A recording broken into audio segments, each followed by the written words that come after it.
Freya menanggapi permintaan Allen dengan nada bicara yang tegas dan sedikit curiga, mempertanyakan motif sebenarnya di balik permintaan untuk muncul di hadapan ribuan manusia fana. Di luar bangunan megah yang menyerupai kuil tempat upacara berlangsung, terlihat massa yang semakin berdesakan menanti sesuatu yang baru. Narasi di pinggir panel memberikan catatan kecil bahwa Allen kini sedang memulai kembali salah satu aksi nekatnya yang terkenal, sebuah manuver berisiko tinggi yang melibatkan kekuatan dewa untuk memanipulasi situasi demi kepentingan strategis timnya. Allen memberikan penjelasan teknis kepada Freya mengenai mekanisme kekuatan ilahi di dunia manusia. Ia berpendapat bahwa saat ini Freya yang kekuatannya belum pulih sepenuhnya sangat membutuhkan energi dari doa dan iman orang-orang untuk bangkit kembali. Doa-doa tulus dari pengikut tersebut nantinya akan mengkristal dan bersemayam di dalam senjata suci yang dibawa oleh utusannya, yang dalam hal ini adalah Dogora. Allen menekankan bahwa tanpa adanya dukungan spiritual dan pengikut yang nyata, kekuatan Sang Dewi tidak akan pernah bisa mencapai puncaknya kembali di dunia ini. Di hadapan Freya, Allen menjelaskan bahwa saat ini ada 5.000 orang di kota ini yang kehilangan pegangan hidup setelah sekte lama mereka hancur. Jika mereka bisa merangkul orang-orang ini, jumlah pengikut bisa meningkat menjadi 10.000 di seluruh benua. Freya akhirnya luluh dan setuju untuk memenuhi permintaan Allen. Ia menganggap ini sebagai bentuk apresiasi bagi kelompok Allen yang telah berhasil menemukan dan mengembalikan senjata sucinya. Mendapat lampu hijau, Allen segera bersiap untuk mengatur skenario pertunjukan ilahi yang akan mengubah sejarah benua tersebut. Allen memberikan instruksi cepat kepada Dogora untuk segera melangkah maju ke depan panggung utama sembari menyiagakan kapak besarnya. Dogora mematuhi perintah itu meski raut wajahnya menunjukkan rasa gugup yang luar biasa karena harus menjadi pusat dari sebuah mukjizat. Sementara itu, Allen mulai membuka buku sihirnya dengan ekspresi serius. Ia merapal mantra pemanggilan khusus untuk menjadi jembatan bagi kemunculan Sang Dewi, menandai dimulainya sebuah fenomena supernatural yang akan disaksikan oleh mata publik untuk pertama kalinya. Sebuah mukjizat yang memukau mata dunia pun terjadi. Dewi Freya muncul dengan kemegahan yang tak terlukiskan, dikelilingi oleh kobaran api suci yang membumbung tinggi namun tidak membakar. Sosoknya yang bercahaya keemasan berdiri tegak di belakang Dogora, menciptakan kontras yang luar biasa antara manusia dan dewa. Di sisi mereka, sosok malaikat Merels juga menampakkan dirinya untuk mendampingi kemunculan Sang Dewi. Pemandangan sakral ini menciptakan aura ketuhanan yang begitu pekat, membuat siapapun yang melihatnya akan langsung tertunduk karena rasa hormat dan takjub. Kerumunan massa yang berkumpul seketika meledak dalam teriakan histeris dan isak tangis saat menyaksikan kobaran api ilahi tersebut. Mereka segera menyadari bahwa sosok agung di hadapan mereka adalah Dewi Freya, sang Dewi Api yang melegenda, ditemani oleh entitas malaikat. Freya kemudian mulai berbicara kepada massa dengan suara yang bergema di dalam jiwa mereka. Ia menyapa mereka sebagai anak-anak yang telah tertipu oleh tipu daya Gusara, menyatakan bahwa ia sangat memahami penderitaan dan kegelapan yang mereka lalui, serta berjanji bahwa utusan sucinya akan membawa mereka menuju cahaya. Dengan pidato yang membakar semangat, Freya menyatakan dengan lantang bahwa ia tidak akan pernah meninggalkan rakyatnya yang menderita dalam kesendirian. Ia memerintahkan para pengikutnya untuk segera mempersiapkan diri meninggalkan kota tersebut. Dengan otoritas penuh, Sang Dewi menjanjikan sebuah perjalanan suci menuju sebuah tempat yang ia sebut sebagai Taman Surgawi atau Eden, di mana mereka akan hidup dalam kedamaian pulau melayang. Seruan ini langsung dijawab dengan sorak-sorai yang mengguncang kota. Rakyat yang tadinya putus asa, kini merasa memiliki harapan baru di bawah perlindungan Dewi yang nyata. Air mata keharuan mengalir di wajah rakyat yang menganggap kejadian ini sebagai mukjizat paling nyata dalam hidup mereka karena telah melihat langsung turunnya dewa ke dunia fana. Dengan fenomena luar biasa ini, upacara penobatan resmi berakhir dengan kesan yang tak terlupakan. Namun, narasi memberikan catatan kelam bahwa di balik keajaiban ini, sejarah akan mencatat tragedi sebelumnya yang telah merenggut nyawa 1 juta korban. Pemulihan kerajaan Elmar pun dimulai secara bertahap dari titik ini, sebuah kebangkitan yang lahir di atas puing-puing ibu kota mereka, Ishtal, yang telah musnah. Setelah seluruh rangkaian acara penobatan dan penampakan Dewi berakhir, suasana berpindah ke dalam ruang pertemuan tertutup yang lebih tenang bersama jajaran petinggi kerajaan. Allen memimpin diskusi dengan memberikan instruksi terakhir guna mematangkan rencana migrasi besar-besaran bagi para pengikut sekte yang selama ini terpinggirkan. Ia meminta konfirmasi mendalam mengenai jumlah pasti individu yang bersedia memindahkan hidup mereka ke Pulau Langit, dengan penekanan bahwa hak migrasi ini mencakup seluruh anggota keluarga mereka tanpa terkecuali. Perwakilan kerajaan memberikan kesanggupan penuh atas permintaan tersebut, sebuah kesepakatan yang secara resmi menandai dimulainya babak baru perpindahan penduduk menuju wilayah udara yang kini berada di bawah pengelolaan Allen. Allen melanjutkan pembicaraan dengan poin tambahan yang cukup spesifik mengenai estetika dan simbolisme di wilayah baru tersebut, di mana ia menginginkan sebuah patung Dewi Freya yang megah dipajang di alun-alun utama kota sebagai pusat penghormatan. Tidak hanya sang dewi, Allen juga menegaskan bahwa patung Dogora dalam wujudnya sebagai utusan dewa harus dibangun berdampingan di tempat tersebut. Mendengar rencana itu, Dogora tampak sangat terkejut dan canggung, sementara para pejabat kerajaan mulai berbisik-bisik penuh kekaguman. Mereka menyadari bahwa kemenangan gemilang atas dewa iblis sebelumnya memang terjadi berkat kekuatan luar biasa dari senjata suci yang kini identik dengan sosok Dogora. Di tengah pertemuan tersebut, Merles melangkah maju untuk meminta komitmen kerjasama yang lebih erat dari pihak kerajaan dalam hal dukungan logistik dan keamanan transisi. Permintaan ini dijawab dengan sikap hormat yang luar biasa oleh pihak kerajaan, yang berjanji akan segera memberikan respons cepat atas segala kebutuhan pasukan. Sementara itu, Allen tampak terdiam dan berpikir sangat keras mengenai ancaman musuh yang kemungkinan besar berasal dari dunia kegelapan. Ia menyadari bahwa situasi ke depan akan jauh lebih mematikan, sehingga ia bertekad mengerahkan segala daya untuk meningkatkan kekuatan tempur partinya. Keheningan diskusi itu tiba-tiba terpecah saat seorang prajurit masuk dengan tergesa-gesa untuk mengumumkan kedatangan sebuah surat penting yang bersifat mendesak. Seorang kurir dari ras Dark Elf memasuki ruangan dengan membawa sebuah kotak kayu besar yang terlihat sangat kokoh. Sophie yang melihat kedatangan kurir tersebut segera bertanya apakah Raja Olfers telah mencapai keputusan akhir mengenai negosiasi mereka sebelumnya. Setelah memeriksa isi kotak dan dokumen di dalamnya, Sophie mengumumkan dengan rona gembira bahwa segala sesuatunya telah diputuskan sesuai harapan mereka. Allen dan rekan-rekannya yang lain hanya bisa menatap dengan rasa penasaran yang besar, menunggu Sophie menjelaskan lebih detail mengenai isi keputusan yang tampaknya membawa kabar baik bagi perjuangan mereka.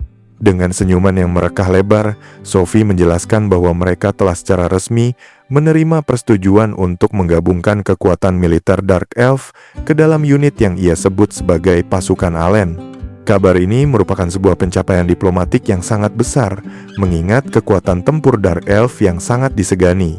Persetujuan ini menjadi langkah strategis yang vital dalam memperkuat pertahanan aliansi mereka, serta meningkatkan daya gempur untuk menghadapi ancaman Raja Iblis yang diperkirakan akan jauh lebih besar dan terorganisir di masa yang akan datang. Mendengar istilah pasukan Allen disebut secara gamblang, rekan-rekan Allen seperti Dogora dan yang lainnya memberikan reaksi terkejut yang luar biasa. Mereka merasa heran dan mempertanyakan sejak kapan Allen memiliki struktur pasukan militer resmi dengan nama pribadinya. Sophie segera memohon maaf karena Ia memang sengaja menunda laporan ini hingga seluruh administrasi dan kesepakatan terbentuk secara resmi sebelum mengumumkannya kepada publik. Allen yang juga sedikit terkejut dengan penamaan tersebut, akhirnya meminta Sophie untuk menceritakan rincian teknis mengenai bagaimana pasukan ini akan dioperasikan. Sophie mulai memaparkan pembagian strategis yang akan diterapkan, di mana kekuatan militer ini akan bergerak dalam 3 tim berbeda yang saling terintegrasi. Dengan menjalin kerjasama erat bersama pasukan militer dari berbagai daerah yang telah mereka bantu, pasukan Allen akan mampu bertindak dengan kecepatan dan efisiensi yang sangat tinggi dalam merespons kemunculan monster. Sophie memperlihatkan sebuah peta wilayah yang kompleks untuk menggambarkan bagaimana koordinasi antar pasukan akan dilakukan secara sistematis guna menutup celah pertahanan di seluruh benua.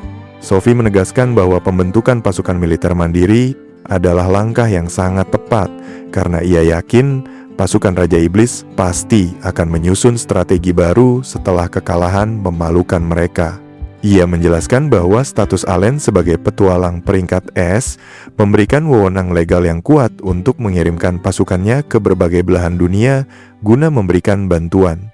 Rencana besarnya adalah menjadikan Pulau Langit sebagai markas operasional pusat, lengkap dengan sistem manajemen untuk mengelola ekonomi pulau melalui pembelian dan pengolahan batu sihir dalam skala besar. Rekan-rekan Allen memberikan pujian atas pemikiran Sophie yang sangat visioner, meskipun beberapa di antara mereka masih merasa nama pasukan Allen terdengar sedikit aneh dan terlalu menonjolkan satu individu. Mengabaikan komentar ringan tersebut, Sophie melanjutkan dengan memberikan rincian kekuatan militer yang akan segera bergabung. Dari wilayah Rosenheim saja, sebanyak 2.000 personel yang terdiri dari para penyihir roh elit dan unit Gatluga telah menyatakan kesiapan mereka untuk berpartisipasi penuh di bawah bendera pasukan Allen. Dukungan tambahan yang tidak kalah besar datang dari desa Fabre, di mana 1.000 orang termasuk para penyihir roh tingkat tinggi telah berjanji untuk setia bergabung. Allen merasa sangat puas dan bersemangat mengetahui bahwa ia kini memiliki total 3.000 personel baru yang siap dikerahkan dalam waktu singkat. Ia menilai bahwa kehadiran para penyihir roh ini akan menjadi aset yang sangat berharga, terutama dalam misi memperbaiki kualitas lahan di Pulau Langit agar menjadi tempat yang lebih subur dan layak huni bagi para migran. Allen kemudian mengumumkan agenda besar berikutnya, yaitu pembukaan dungeon untuk perubahan pekerjaan dan mengajak seluruh rekannya untuk menantang batas kekuatan mereka di sana. Seluruh anggota party menyambut ajakan itu dengan semangat membara, yakin bahwa penaklukan dungeon peringkat S akan menjadikan mereka pasukan yang tak tertandingi. Di sela-sela kegembiraan itu, Sophie berpaling kepada She untuk menanyakan langkah apa yang akan diambil sang putri Beastman selanjutnya. Sementara itu, para pengawal Beastman lainnya tampak sangat terpukul dan tak percaya melihat betapa masifnya kekuatan tempur yang sedang dibangun oleh Allen dalam waktu sesingkat itu.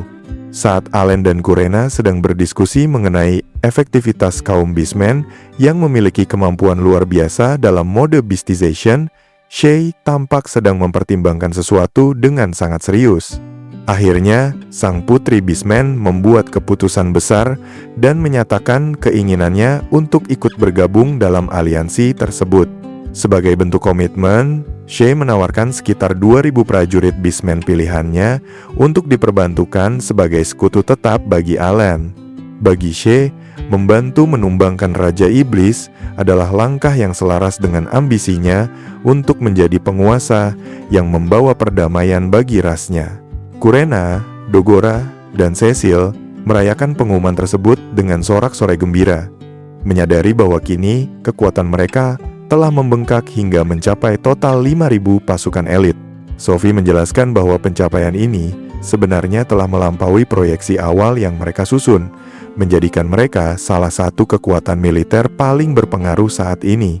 Allen memberikan pujian yang tulus kepada Sophie atas perencanaan strategisnya yang sempurna dan berterima kasih karena telah memikirkan segala detail yang luput dari perhatiannya. Cecil dan Kurena kemudian mendesak Allen untuk segera memikirkan nama resmi bagi Pulau Langit yang kini telah menjadi milik mereka, sementara Sophie mengingatkan bahwa nama pasukan Allen sudah dipatenkan dan tidak bisa diubah lagi. Allen mulai tenggelam dalam pikirannya, mencoba mencari sebuah nama yang mampu merepresentasikan identitas sebuah tempat di mana para pejuang yang melampaui batas dan pembasmi kejahatan dunia berkumpul. Setelah beberapa saat terdiam, sebuah ide yang sangat spesifik muncul di benak Allen. Dengan ekspresi penuh semangat yang khas, Allen menunjukkan sebuah coretan di kertas dan secara resmi mengumumkan bahwa nama tempat tersebut adalah Pulau Heavy User. Reaksi dari rekan-rekannya sangat beragam. Beberapa anggota party merasa nama tersebut terdengar sangat keren dan unik, sementara yang lain menganggapnya tidak terlalu buruk meski terdengar agak asing di telinga mereka. Terlepas dari perbedaan pendapat tersebut, mereka semua tampak mengagumi cara Allen memberikan identitas yang sangat personal pada markas besar mereka. Setelah suasana mereda, Allen berdiri seorang diri sembari bergumam mengenai banyaknya tugas yang harus ia selesaikan sebelum pasukan Raja Iblis kembali melancarkan serangan. Ia merasa memiliki tanggung jawab besar untuk mulai meningkatkan standar kekuatan tempur umat manusia secara menyeluruh mulai dari titik ini. Fokus utamanya kini tercurah pada persiapan yang matang dan sistematis guna memastikan bahwa mereka siap menghadapi segala kemungkinan terburuk yang akan datang. Cerita berlanjut saat She dan rombongan Beastmen lainnya berhasil meresmikan aliansi mereka sebelum akhirnya kembali menuju kerajaan Klebol. Di sisi lain, Allen dan tim utamanya dipanggil untuk mengunjungi Fabrase, desa kediaman para Dark Elf. Di sana, mereka menyaksikan banyak pengungsi yang merasa sangat terbantu karena dirawat dengan baik oleh para Dark Elf setelah sekian lama terlunta-lunta mencari tempat berlindung. Pemandangan ini membuat Allen berpikir untuk menawarkan tempat bagi mereka yang berminat untuk menetap di Pulau Heavy User yang lebih aman. Suasana menjadi sedikit santai saat Kurena terlihat sangat gembira setelah berhasil memenangkan permainan kejar-kejaran ogre melawan seorang anak Dark Elf bernama Luktot. Luktot tampak sangat kesal karena kalah telak dan dengan angkuh menantang Kurena untuk bertanding ulang. Allen hanya bisa mengamati dengan heran, sementara Cecil menjelaskan bahwa Luktot yang baru berusia 15 tahun itu memang sangat sombong dan selalu ingin menjadikan orang lain sebagai bawahannya jika ia menang.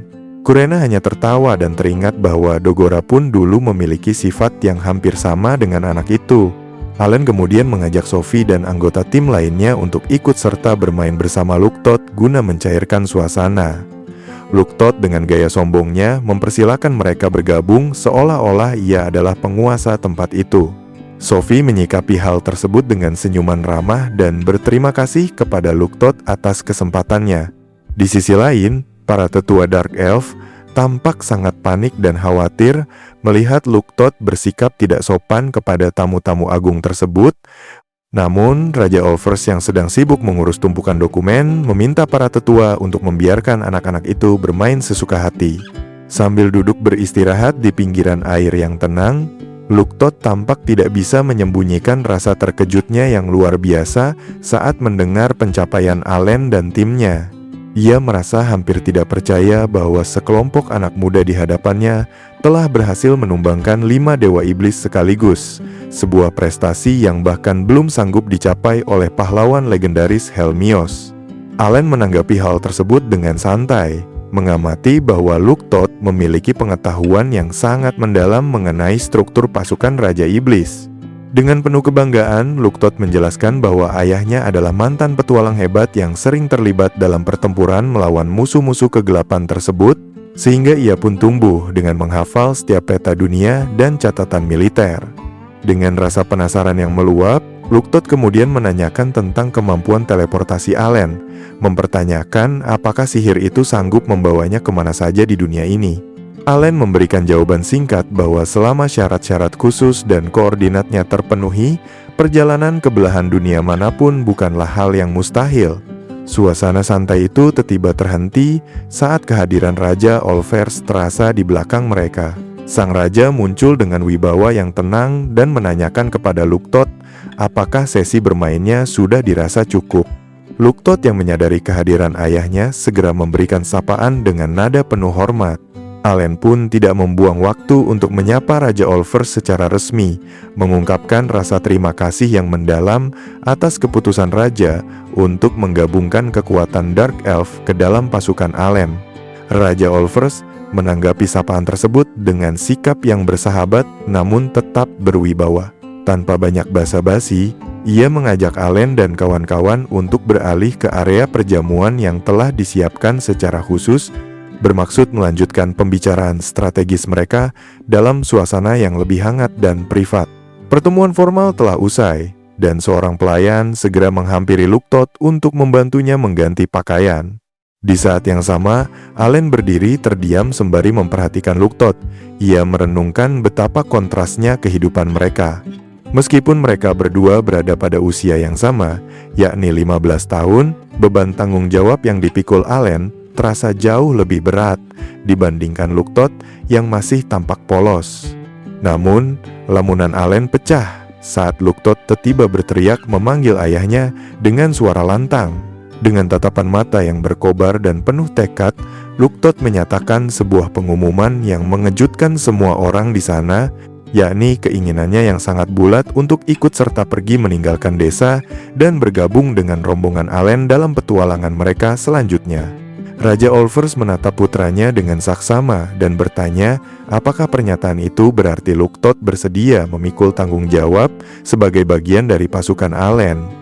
Dengan semangat yang meluap-luap, Luktot menjawab bahwa impiannya adalah menjadi seorang Hekigo gamer atau petualang garis keras, mengikuti jejak ayahnya dahulu untuk menjelajahi seluruh pelosok dunia. Untuk meyakinkan Allen, Luktot membeberkan bahwa dirinya diberkahi dengan bakat sebagai penyihir hitam, sebuah klasifikasi sihir yang cukup langka. Allen sendiri tampak diliputi keraguan-raguan. Ia menatap sosok Luktot yang mungil dan merasa penampilan fisik anak itu masih terlihat seperti anak kecil berusia 8 tahun, sangat jauh dari kesan seorang pejuang yang siap terjun ke medan perang yang mematikan. Ketegangan itu mereda sesaat ketika sesosok roh kecil yang bertengger di bahu Luktot mulai bersuara, menyatakan bahwa kemanapun Luktot pergi, ia akan selalu mendampinginya. Hal ini memicu gelombang keterkejutan di antara para pengikut Raja Olvers karena mereka menyadari bahwa Luktot ternyata mendapatkan perlindungan langsung dari Raja Rofabre. Allen mulai mengubah sudut pandangnya dan melakukan analisis strategis. Ia menyadari bahwa keberadaan seorang penyihir hitam yang mampu memberikan efek debuff atau pelemahan pada musuh adalah aset yang sangat berharga dan sulit ditemukan.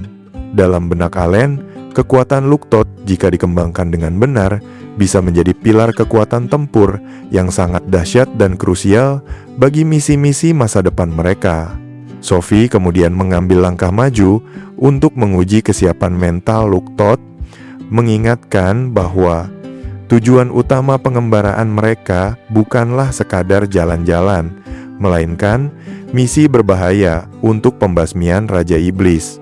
Luktot memberikan jawaban yang mantap, menyatakan bahwa jika ayahnya sudah memutuskan untuk berperang melawan kegelapan, maka sebagai putranya, ia pun akan menempuh jalan yang sama tanpa ragu sedikit pun. Sesaat kemudian, sebuah notifikasi sistem yang berkilau muncul di hadapan Allen, memberikan konfirmasi resmi bahwa Luktot kini telah terdaftar sebagai rekan baru dalam tim mereka. Raja Olvers pun akhirnya memberikan restu penuh kepada putranya, meyakini bahwa selama itu adalah kehendak dari Rofabre, maka jalan tersebut adalah takdir yang memang harus ditempuh oleh Luktot. Luktot menatap dengan penuh keheranan pada buku ajaib milik Allen yang tiba-tiba melayang secara otomatis di udara, sesuatu yang belum pernah ia saksikan sebelumnya. Rekan-rekan Allen yang lain menyambut bergabungnya Luktot dengan keramahan yang hangat.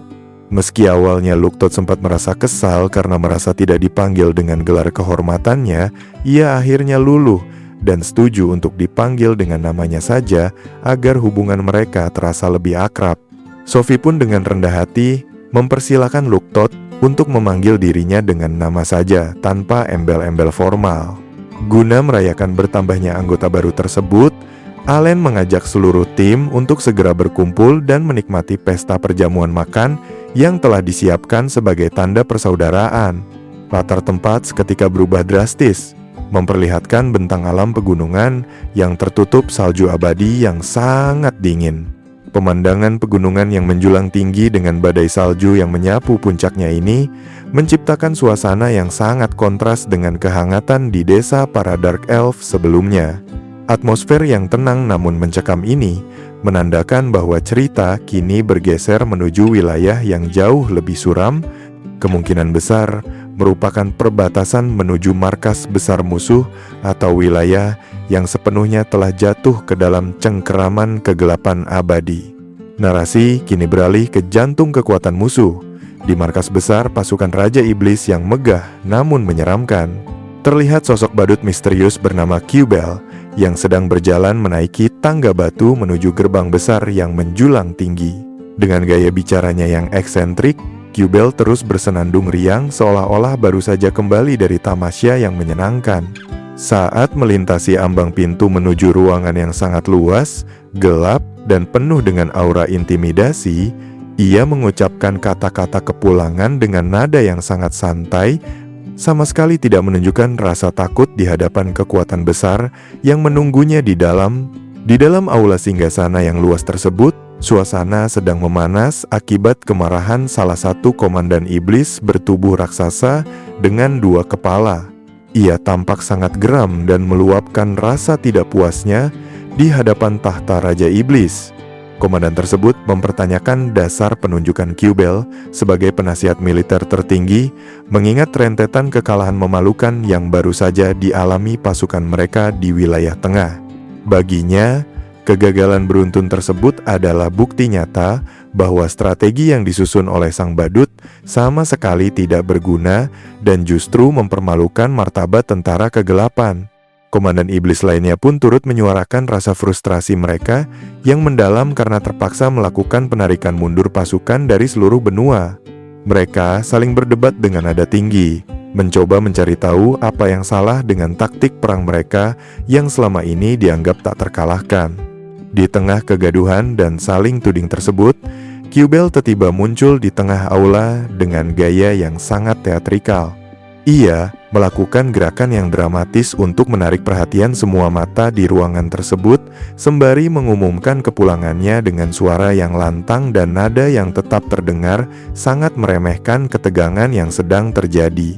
Tanpa memedulikan tatapan tajam dari para komandan, Qbel segera bersujud dengan penuh hormat di hadapan sosok Raja Iblis yang duduk tenang di atas singgasana yang sangat tinggi.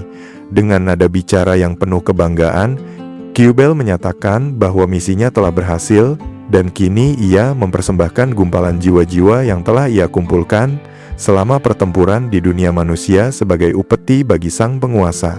Raja Iblis menanggapi kepulangan Qbel dengan nada suara yang rendah dan mengancam, memancarkan otoritas mutlak yang seketika membungkam perdebatan di antara para komandannya dan membuat seluruh ruangan diselimuti aura tekanan yang sangat berat. Raja Iblis duduk dengan sikap yang sangat angkuh, menatap gumpalan energi hitam pekat yang melayang-layang dengan liar di atas telapak tangannya. Matanya yang tajam seolah-olah mampu menembus setiap partikel energi tersebut, sembari bergumam dengan nada yang sangat tenang namun penuh teka-teki mengenai kejadian terbaru yang melibatkan para penentangnya. Suasana di dalam ruangan singgasana itu terasa semakin mencekam. Aura kegelapan yang pekat menyebar dari pusat tahta, menekan mental siapapun yang berada di sana, menunjukkan bahwa kekuasaan sang Raja Iblis masihlah absolut dan tak tergoyahkan meskipun pasukannya mengalami beberapa kemunduran. Ketegangan memuncak saat salah satu komandan iblis berteriak menuntut keadilan, mempertanyakan siapa yang harus bertanggung jawab atas hilangnya ribuan nyawa pasukan elit mereka kali ini. Komandan berkepala 2 tersebut terus meluapkan kemarahannya karena merasa dipermalukan oleh kekalahan telak tersebut. Raja Iblis kemudian mengalihkan perhatiannya sepenuhnya kepada Qbel. menyatakan bahwa ia telah menerima laporan mendetail dari Bas mengenai apa yang terjadi di medan perang. Ia menanyakan dengan nada menginterogasi tentang apa saja yang sebenarnya telah dilakukan Q-Bell selama ini. Dengan santai dan tanpa rasa bersalah, Q-Bell menjawab bahwa selama kepergiannya, ia sedang sibuk mencari sesuatu yang jauh lebih penting daripada sekadar memenangkan satu pertempuran kecil. Raja Iblis menatap Q-Bell dengan tatapan yang sangat tajam, sebelum akhirnya menyunggingkan senyum tipis yang memancarkan aura kengerian luar biasa. Ia melontarkan sebuah dugaan provokatif bahwa Q-Bell mungkin saja telah pergi menemui Elmea untuk memberikan laporan rahasia. Dengan suara yang bergema di seluruh aula, Raja Iblis kemudian mengungkap sebuah rahasia besar mengenai masa lalu Q-Bell, menyebutnya sebagai sosok yang di masa lampau pernah menduduki posisi sebagai malaikat pertama. Pengungkapan ini memberikan kesan bahwa hubungan antara Q-Bell dan alam dewa jauh lebih rumit daripada yang terlihat oleh para komandan lainnya. Pernyataan sang Raja Iblis seketika memicu kepanikan dan keheranan di antara para komandan iblis yang hadir. Mereka mulai saling berbisik penuh kecurigaan, bertanya-tanya apakah asal-usul Q-Bell sebagai mantan malaikat adalah alasan mengapa ia seolah-olah sengaja membiarkan pasukan mereka mengalami kegagalan bertubi-tubi. Q-Bell menanggapi tuduhan dan kecurigaan tersebut dengan gerakan teatrikal yang berlebihan, menegaskan bahwa identitas sebagai malaikat adalah bagian dari masa lalu yang sudah tidak ada artinya lagi baginya sekarang. Dengan nada bicara yang dibuat polos, ia justru bertanya balik kepada para komandan apakah mereka benar-benar berpikir bahwa dirinya telah melakukan sebuah kegagalan yang nyata. Q-Bell terus melakukan pembelaan diri dengan penuh percaya diri, menyatakan bahwa terlepas dari apa yang orang lain katakan, ia telah memberikan hasil yang nyata bagi kemajuan rencana mereka, baik di tahun ini maupun tahun sebelumnya. Ia memberikan argumen bahwa kemenangan atau kekalahan dalam pertempuran darat hanyalah sebuah proses kecil dan tidak signifikan menuju tujuan akhir mereka yang sesungguhnya. Para komandan iblis lainnya tampak sama sekali tidak puas dengan penjelasan tersebut. Mereka tetap merasa geram dan terhina dengan sikap Q-Bell yang dianggap mengabaikan pengorbanan pasukan mereka demi agenda pribadinya yang misterius. Q-Bell kemudian melontarkan klaim yang sangat berani, menyatakan bahwa alasan mengapa pasukan Raja Iblis masih bisa bertahan dan eksis hingga saat ini adalah berkat campur tangannya dalam mencegah intervensi langsung dari alam dewa saat pihak manusia mencoba melakukan penaklukan.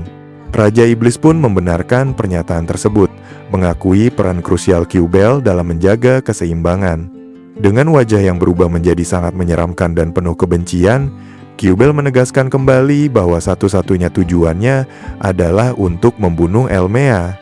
Baginya, selama tujuan akhir tersebut tercapai, tidak akan pernah ada istilah kegagalan dalam kamus perjuangannya. Raja Iblis akhirnya memberikan pengakuan secara terbuka atas jasa-jasa besar yang telah dilakukan Q-Bell selama ini, menyatakan bahwa ia akan selalu mengingat bantuan tersebut. Namun, suasana kembali mendingin saat sang raja menunjukkan gumpalan energi hitam di tangannya dengan tatapan yang menyelidiki. Ia memberikan komentar bahwa meskipun Q-Bell membawa pulang hasil, jumlah jiwa yang berhasil dikumpulkan kali ini terasa jauh lebih sedikit jika dibandingkan dengan rencana awal yang telah mereka susun bersama. Hal ini menyiratkan bahwa meskipun Q-Bell berhasil dalam beberapa hal, ada bagian dari rencananya yang tidak berjalan sesuai dengan target yang diharapkan oleh sang Raja Iblis. Di dalam aula singgasana yang gelap, Q-Bell membeberkan alasan strategis di balik jumlah jiwa yang ia kumpulkan. Ia menjelaskan bahwa perolehan tersebut telah disesuaikan secara sengaja dengan memperhatikan pertumbuhan kekuatan tempur Alen sang pemanggil.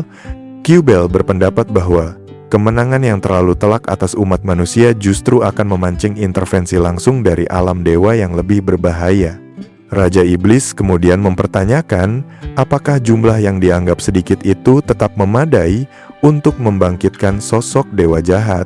Q-Bell menanggapi dengan jujur bahwa jiwa-jiwa tersebut hanya akan sanggup membangkitkan sebagian kecil kekuatan saja, mengingat fragmen tubuh Dewa Jahat masih tersegel rapat di kedalaman dunia kegelapan. Sebelum mengakhiri laporannya, Q-Bell melontarkan spekulasi mengenai langkah besar yang akan diambil Allen selanjutnya, sembari mengakui bahwa ia dan pemuda itu tampaknya memiliki pola pikir yang serupa. Q-Bell menunjukkan antusiasme yang aneh saat mengeluarkan sebuah buku tua yang tampak usang berjudul Kisah Kekaisaran Prostia. Di hadapan sang penguasa kegelapan, ia memaparkan bahwa di dalam lembaran buku, cerita anak-anak tersebut tersimpan informasi krusial mengenai ekor dewa jahat yang dikabarkan tertidur di suatu tempat di dunia manusia. Raja Iblis sempat menunjukkan keraguannya karena menganggap buku itu hanyalah literatur roman murahan yang tidak memiliki dasar sejarah yang kuat. Namun, Q-Bell tetap bersikeras untuk menyusun strategi perang berikutnya berdasarkan petunjuk dari buku tersebut. Raja Iblis akhirnya memberikan izin, meskipun dengan peringatan keras bahwa Q-Bell tidak diperbolehkan membawa pulang kegagalan lain dalam misi kali ini. Raja Iblis menyeringai lebar dengan sorot mata yang penuh antisipasi, merasa bahwa permainan bidak catur di dunia manusia menjadi semakin menarik seiring dengan mendekatnya pemenuhan ambisi pribadinya. Sementara itu, suasana berpindah ke kehangatan desa Fabrase yang tenang, tempat Luktot sedang menjalani momen perpisahan yang emosional dengan keluarganya. Ibunya memegang tangan Luktot dengan lembut, sembari berulang kali mengingatkan putranya untuk selalu menjaga kesehatan selama berada di pengembaraan yang jauh. Luktot menanggapi kekhawatiran ibunya dengan semangat yang meluap, meyakinkan keluarganya bahwa dia akan baik-baik saja dan siap menghadapi tantangan apapun di luar sana. Ayah Luktot kemudian berlutut agar bisa menatap mata putranya secara langsung. Lalu ia mulai menceritakan pengalaman masa lalunya saat berkelana ke dunia luar demi mencari ayahnya sendiri. Ia memberikan peringatan yang sangat serius bahwa dari seluruh rekan seperjuangannya dulu, kini hanya dialah satu-satunya yang berhasil bertahan hidup. Sang ayah menekankan betapa pentingnya bagi Luktot untuk memiliki tekad baja dan mentalitas seorang penyintas agar tidak gugur di tengah jalan. Luktot menjawab nasihat itu dengan jawaban yang tegas dan penuh keyakinan, sementara Allen dan kawan-kawannya berdiri memperhatikan interaksi keluarga tersebut dari kejauhan dengan rasa hormat yang mendalam. Persiapan di area luar desa Fabrase akhirnya mencapai puncaknya ketika para perwakilan Dark Elf mengumumkan bahwa seluruh unit mereka telah siap untuk dimobilisasi. Sebanyak 1.000 tentara elit Dark Elf kini berdiri dalam formasi rapi, siap untuk meleburkan diri ke dalam barisan pasukan Allen. Rekan-rekan Allen sempat berbisik satu sama lain saat menyadari bahwa para prajurit yang dikirim ini terlihat masih sangat muda, sebuah indikasi bahwa desa mungkin sengaja menyimpan kekuatan tempur utama mereka sebagai cadangan pertahanan lokal. Allen kemudian melambaikan tangan sebagai isyarat keberangkatan, menginstruksikan seluruh rombongan besar itu untuk mulai bergerak menuju markas mereka di Pulau Heavy User. Menyusul keberangkatan pasukan Dark Elf, kini giliran Shay yang tiba dengan membawa rombongan pasukannya sendiri. Seorang perwira bawahan segera melapor kepada Shay bahwa seluruh personel telah berada dalam kondisi siap tempur dan menanti perintah selanjutnya. Allen bersama Luktot menatap dengan penuh kekaguman pada barisan 2.000 prajurit Beastmen yang tampak gagah dan liar. Kehadiran pasukan dari kerajaan binatang ini memberikan lonjakan kekuatan militer yang sangat signifikan bagi aliansi kelompok Allen, memberikan kepercayaan diri tambahan dalam menghadapi ancaman besar yang akan datang. Luktot memberanikan diri untuk memperkenalkan dirinya secara resmi kepada Shay, mengumumkan dengan bangga bahwa kini ia telah resmi menjadi bagian dari kelompok gamer garis keras. Shay membalas perkenalan tersebut dengan senyum ramah dan menjabat tangan Luktot sebagai simbol persahabatan antar ras. Namun, atmosfer di antara mereka sempat menjadi sedikit kaku ketika Shay menyinggung perihal kakek Luktot yang dikabarkan telah dikalahkan dalam pertempuran oleh kelompok Allen. Luktot menanggapi hal tersebut dengan kejujuran yang lugu, menjelaskan bahwa ia sebenarnya tidak memiliki ikatan emosional yang kuat karena memang belum pernah bertemu secara langsung dengan kakeknya tersebut. Luktot melanjutkan penjelasannya dengan menyatakan bahwa alih-alih merasa dendam, ia justru merasa sangat bersyukur karena kelompok gamer garis keras telah bertindak tepat dengan menghentikan kakeknya yang sempat kehilangan kemanusiaan dan berubah menjadi dewa iblis. Keikhlasan Luktot membuat She merasa terenyuh dan semakin menghargai kejujuran bocah Dark Elf tersebut. Luktot kemudian mengganti topik pembicaraan dengan menanyakan latar belakang She, mempertanyakan alasan dibalik keberadaan seorang putri Beastman yang sampai harus terbuang dan mengungsi di benua yang jauh dari tanah kelahirannya. She akhirnya mulai membuka luka lama tentang peristiwa tragis yang menimpanya 3 tahun silam. Ia menjelaskan bahwa ia secara paksa diusir dari benua asalnya, sebuah fakta yang membuat Allen dan yang lainnya terkejut karena tidak menyangka seorang putri mengalami nasib seburuk itu. She bercerita bahwa ibu surinya telah menjadi korban fitnah keji, dituduh merencanakan kudeta berdarah untuk menggulingkan Raja Binatang yang berkuasa saat itu, Musa. Akibat tuduhan palsu tersebut, pasukan Raja Binatang menyerang kediaman mereka secara mendadak dan membantai seluruh pengikut serta pelayan setia ibunya tanpa ampun. Dengan nada suara yang bergetar, She menceritakan momen paling memilukan ketika ibunya yang sudah terpojok tanpa jalan keluar akhirnya memilih untuk mengakhiri hidupnya sendiri tepat di hadapan She demi menjaga martabatnya. Setelah tragedi itu, She tidak diberikan kesempatan untuk berkabung.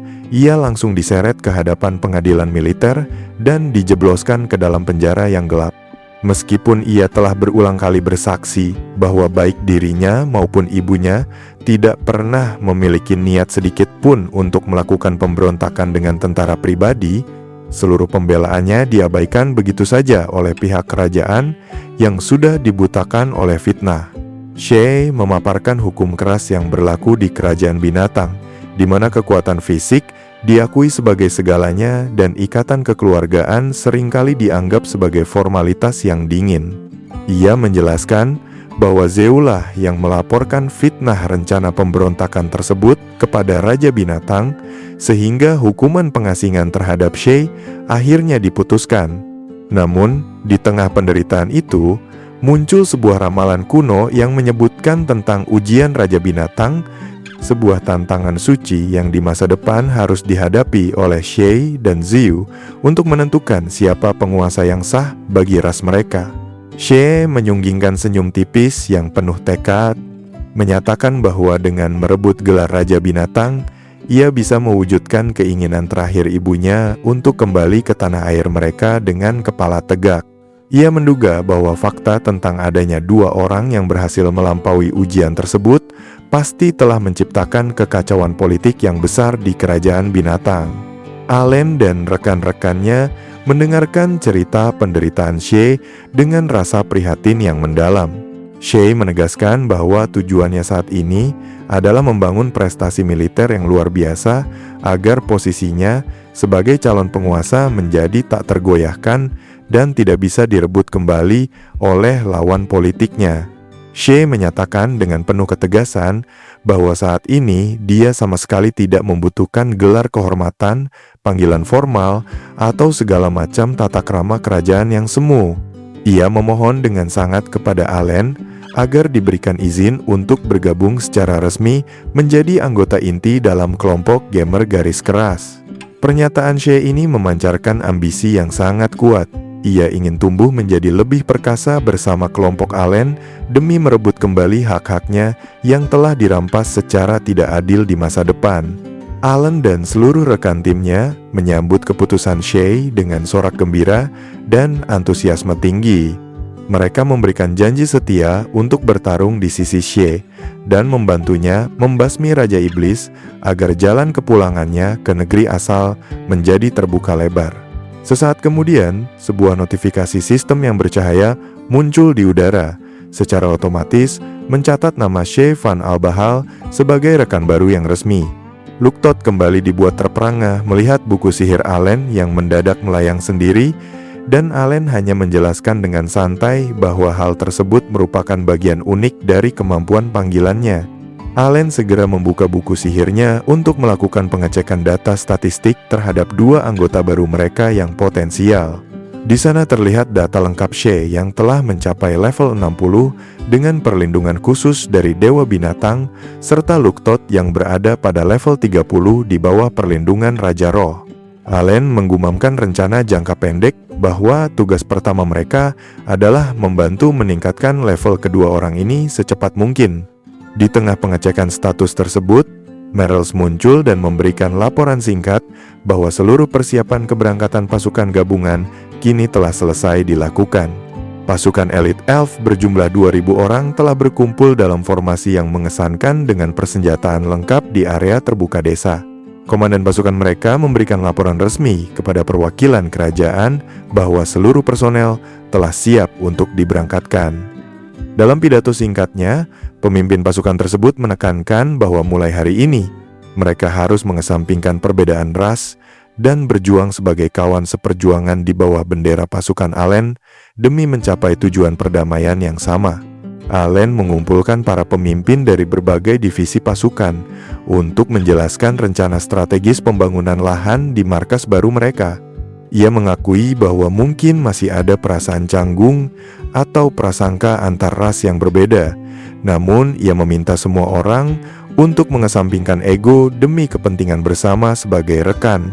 Allen kemudian memandu mereka meninjau area Pulau Heavy User yang masih berupa pegunungan tandus, lalu menyarankan agar mereka mulai melakukan pemerataan tanah menggunakan bantuan kekuatan sihir roh. Sophie dan jajaran penyihir roh mulai beraksi secara sinkron dengan memanggil roh tanah berukuran raksasa ke permukaan. Terjadi getaran hebat yang mengguncang area sekitar saat roh tersebut mulai menjalankan tugasnya mengubah struktur tanah pegunungan yang terjal menjadi dataran yang lebih landai. Luktot hanya bisa berdiri terpana melihat skala kekuatan sihir konstruksi yang sedemikian besar digunakan hanya untuk sekadar membangun infrastruktur dasar lahan pemukiman mereka. Berkat bantuan berbagai jenis entitas roh, pengerjaan lahan di pulau tersebut berlangsung dengan kecepatan yang tidak masuk akal bagi manusia biasa. Roh-roh kayu terlihat bekerja secara otomatis memproses batang pohon menjadi kayu siap bangun, sementara batu-batu besar tersusun dengan sendirinya membentuk pondasi yang kokoh. Allen merasa sangat terbantu karena integrasi sihir roh ini memungkinkan mereka membangun gedung-gedung fasilitas secara instan. Ia menaruh harapan besar agar pembangunan ladang pertanian dan area peternakan bisa diselesaikan dengan efisiensi yang sama agar kemandirian pangan di Pulau Heavy User segera tercapai. Efisiensi kerja yang luar biasa ditunjukkan oleh seluruh elemen pasukan, sehingga pengerjaan tahap awal kota pertama di Pulau Heavy User diprediksi akan rampung dalam waktu kurang dari 10 hari. Rekan-rekan Allen menyampaikan laporan bahwa proses pembukaan lahan di area pegunungan yang terjal juga telah diselesaikan dengan sempurna berkat bantuan sihir roh. Di tengah peninjauan tersebut, pandangan Allen tertuju pada sebuah bangunan megah yang berdiri kokoh di kejauhan. Ia kemudian mengusulkan agar struktur tersebut dialihfungsikan menjadi kuil Freya sebagai simbol spiritual sekaligus identitas utama pulau mereka. Ide ini disambut dengan antusias oleh rekan-rekan lainnya karena dianggap sebagai langkah yang sangat tepat untuk menghormati Sang Dewi Api. Suasana pembangunan yang tenang tiba-tiba pecah oleh getaran hebat di tanah dan hembusan angin yang kencang dari atas. Seekor naga putih berukuran raksasa dengan ciri khas unik berupa 3 kepala kecil tambahan yang tumbuh di bagian leher mendarat tepat di tengah-tengah kerumunan mereka. Pendaratan tersebut disertai dengan raungan yang sangat keras hingga memekakan telinga. Kehadiran makhluk legendaris yang mengintimidasi ini sontak membuat para prajurit Dark Elf dan Luktot tersentak dalam ketakutan. Mereka segera mengambil posisi siaga dan menghunus senjata, mengira bahwa pangkalan baru mereka sedang berada di bawah serangan monster buas secara mendadak. Ketegangan tersebut segera mereda ketika Allen menjelaskan bahwa naga tersebut sebenarnya adalah Haku, naga peliharaan milik tim mereka yang setia. Kurena tanpa rasa takut sedikit pun langsung berlari dan memeluk tubuh Haku dengan manja, sementara rekan-rekan lainnya mengamati betapa jinaknya naga tersebut karena sudah sangat terbiasa berinteraksi dengan manusia selama perjalanan panjang mereka. Allen berusaha menenangkan She dan Luktot yang masih tampak gemetar dengan memberikan jaminan bahwa Haku sangat aman. Ia juga menegaskan bahwa Haku telah diberikan instruksi khusus untuk tidak mendekati area pemukiman warga secara sembarangan guna menjaga kenyamanan dan keselamatan penduduk. Allen mengamati dengan puas bagaimana kehadiran Haku perlahan mulai diterima dan bahkan berpotensi menjadi maskot yang disayangi oleh seluruh penghuni pulau. Kurena terus meyakinkan rekan-rekannya yang lain bahwa di balik penampilannya yang perkasa, Haku sebenarnya adalah naga yang sangat imut dan memiliki hati yang baik. Setelah melewati hari yang sangat panjang dan penuh produktivitas dalam membangun fondasi Pulau Heavy User, Allen duduk bersantai bersama rekan-rekan intinya. Di bawah langit yang mulai menggelap, ia menyampaikan rasa terima kasih yang mendalam atas segala kerja keras dan dedikasi yang telah mereka berikan sepanjang hari itu. Keesokan harinya, Allen berdiri dengan wibawa di hadapan para pemimpin pasukan yang mewakili berbagai ras berbeda. Dalam pidatonya, ia mengakui bahwa meskipun mereka semua datang dari latar belakang, budaya, dan tujuan pribadi yang beraneka ragam, ada satu ancaman besar yang harus mereka hadapi bersama, yaitu pasukan Raja Iblis. Allen mengajak seluruh pemimpin tersebut untuk menyatukan kekuatan di bawah satu visi. Untuk itu, ia menetapkan 3 pilar tujuan utama yang harus dicapai dalam waktu dekat, yaitu penyelesaian pembukaan lahan pulau, penguatan kapasitas militer secara menyeluruh, dan target ambisius untuk menaklukkan dungeon peringkat S. Mendengar target untuk menaklukkan dungeon peringkat S, para pemimpin pasukan menunjukkan ekspresi terkejut dan skeptis. Mereka mulai mempertanyakan, apakah misi sesulit itu benar-benar mungkin dilakukan oleh pasukan yang baru terbentuk ini? Allen dengan tenang menjelaskan bahwa kunci keberhasilan mereka terletak pada proses perubahan pekerjaan atau job change ke tingkat yang lebih tinggi. Sebuah langkah wajib untuk meningkatkan batas kekuatan individu. Sementara itu, rekan-rekan Allen mulai mendiskusikan informasi mengenai munculnya dungeon perubahan pekerjaan di kota Akademi Kerajaan Latash, yang menurut mereka memang sengaja dipersiapkan oleh takdir untuk membantu perjuangan Allen. Penjelasan mengenai aturan sakral di dalam dungeon perubahan pekerjaan pun dipaparkan secara rinci. Aturan pertama menyebutkan bahwa individu yang tidak memiliki bakat akan dianugerahi bakat secara acak. Aturan kedua menjelaskan bahwa mereka yang sudah memiliki bakat dasar dapat berevolusi ke pekerjaan tingkat atas sebanyak 1 kali, sementara yang tidak berbakat sejak awal memiliki kesempatan istimewa untuk melakukannya hingga 2 kali. Allen mengingatkan rekan-rekannya bahwa untuk menjalani proses ini, mereka wajib mencapai batas level maksimal atau level cap terlebih dahulu. Mendengar peluang untuk menggapai pekerjaan tingkat atas, semangat rekan-rekan Allen kembali berkobar karena mereka membayangkan kekuatan dahsyat yang akan segera mereka miliki. Beberapa anggota tim Allen mulai mengeluh karena tidak sabar ingin segera berganti pekerjaan, namun mereka menyadari adanya batasan peringkat bintang yang harus dipenuhi terlebih dahulu. Allen memberikan instruksi bahwa Luktot harus segera didaftarkan secara resmi sebagai petualang agar bisa mengikuti proses ini. Diskusi berlanjut mengenai hierarki tingkatan dungeon yang dimulai dari peringkat C hingga yang paling bergengsi, peringkat S. Allen menjelaskan bahwa akses menuju dungeon peringkat S hanya akan terbuka setelah mereka berhasil menaklukkan 5 dungeon peringkat A. Harapan besar menyelimuti tim tersebut, terutama keinginan mereka untuk segera bisa menggunakan extra skill setelah seluruh proses evolusi pekerjaan ini selesai dilakukan. Allen memperhatikan rekan-rekannya yang sedang berkumpul dengan rasa puas, merasa bahwa tahap awal rencananya telah berjalan sesuai jalur yang diinginkan. Namun, pikirannya mulai melayang jauh ke depan mengenai masa depan pengelolaan Pulau Heavy User secara jangka panjang. Dengan proyeksi kedatangan 15.000 pengikut Freya, serta 5.000 anggota pasukan Allen beserta keluarga mereka, Allen menyadari adanya tantangan logistik yang besar. Ia menyimpulkan bahwa pulau tersebut tidak hanya membutuhkan petarung, tetapi juga sumber daya manusia yang berbakat dalam bidang administratif dan manajemen untuk mengelola tatanan masyarakat di atas pulau melayang tersebut. Setelah mempertimbangkan segala aspek, Allen akhirnya berbicara dengan nada serius kepada seluruh rekannya untuk menyampaikan sebuah permohonan khusus.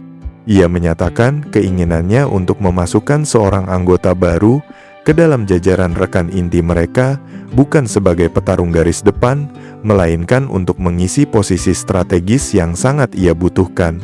Di dalam benak Allen, sudah muncul siluet sosok misterius yang ia yakini memiliki kualifikasi yang tepat untuk membantu mengelola urusan non-militer di pulau mereka, memancing rasa penasaran dari rekan-rekannya yang lain. Narasi menjelaskan bahwa di dunia ini, bakat tidak selalu berkaitan dengan pertempuran fisik, melainkan mencakup keahlian penting seperti koki, apoteker, pandai besi, penilai, hingga nelayan. Di antara berbagai keahlian pendukung tersebut, terdapat bakat pedagang bintang 1 yang memiliki peran krusial dalam ekonomi. Sosok yang sedang dipikirkan oleh Allen ternyata adalah teman masa kecilnya sendiri, yaitu anak dari kepala desa tempat Allen pertama kali dibesarkan di desa Krena. Allen merasa bahwa kehadiran seorang ahli dalam bidang perdagangan akan menjadi kunci utama dalam menjaga stabilitas finansial pulau mereka. Sosok tersebut diidentifikasi sebagai Peromus.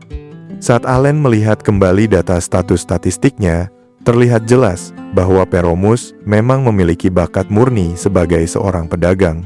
Meskipun sebagian besar statistik fisiknya hanya berada di peringkat D dan C yang menunjukkan keterbatasan dalam bertarung, Peromus memiliki keunggulan luar biasa pada aspek kecerdasan dan keberuntungan yang berada di peringkat B. Identitas Peromus ditegaskan kembali sebagai orang yang sangat dipercaya oleh Allen untuk memegang kendali urusan manajemen dan diplomasi ekonomi di Pulau Heavy User di masa depan. Allen mulai mengenang masa-masa kecilnya yang penuh kenangan bersama Peromus di desa Krena.